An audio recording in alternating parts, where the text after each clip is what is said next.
So I'm Andrew Tongue. My wife Vicky and I bought Kiloren 3 years ago. We're the third owners of this wonderful garden in 70 years.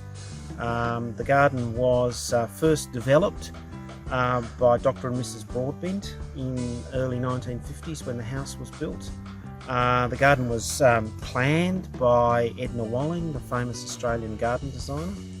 And the garden's unusual because the house and the garden were effectively designed together, and nobody's fiddled with the house or the garden.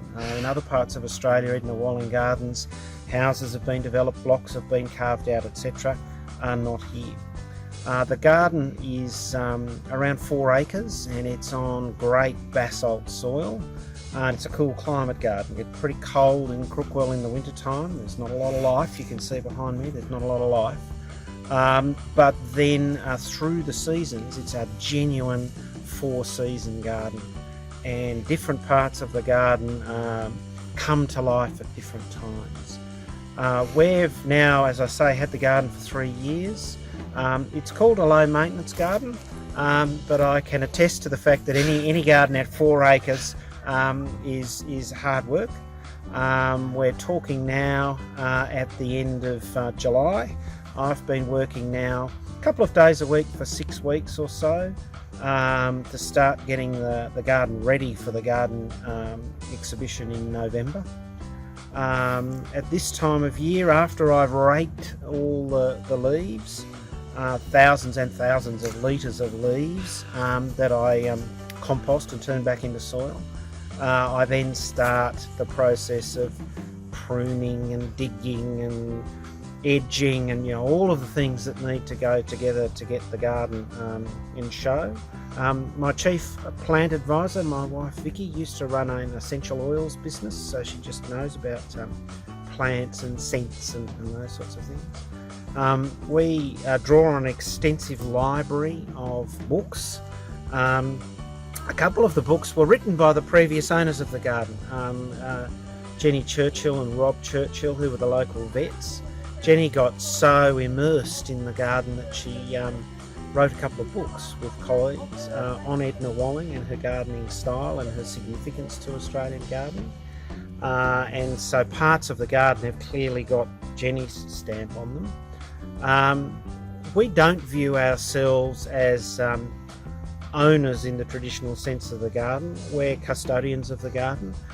When I'm out in the garden, I feel the presence of Edna Walling and try and respect her vision, and I see the work of Dr. and Mrs. Broadbent, Rob and Jenny.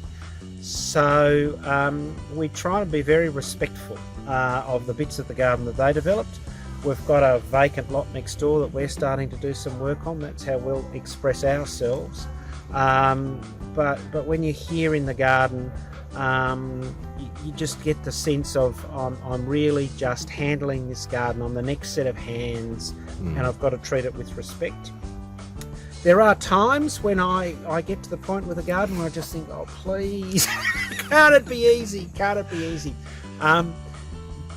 What I've learnt in 3 years is the garden rewards the work you put into it. There are no shortcuts. There are just no shortcuts.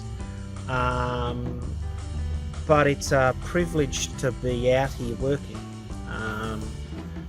Every season brings its own group of animals through. In the winter time, in the winter feed gap, we see the black cockatoos up in the pine trees. When I'm raking the fallen leaves in May, I often get a flock of king parrots who come through and feast on the acorns that have come down out of the trees. So there's always something happening in the garden, even in the dead of winter. It's just a case of needing to be in the garden. The other thing is it's a family garden, so when the family's here, the extended family, it's a great place for kids. You can play a pretty deadly game of hide and seek in this garden, and it's a great garden for spotlight because there's so many shadows and great hiding places. I one night walked 6 kilometres chasing little boys for spotlight. So yes, it's a lovely garden. and yes, it's got a lot of elements to it, but cool climate garden, 4 seasons, and very rewarding.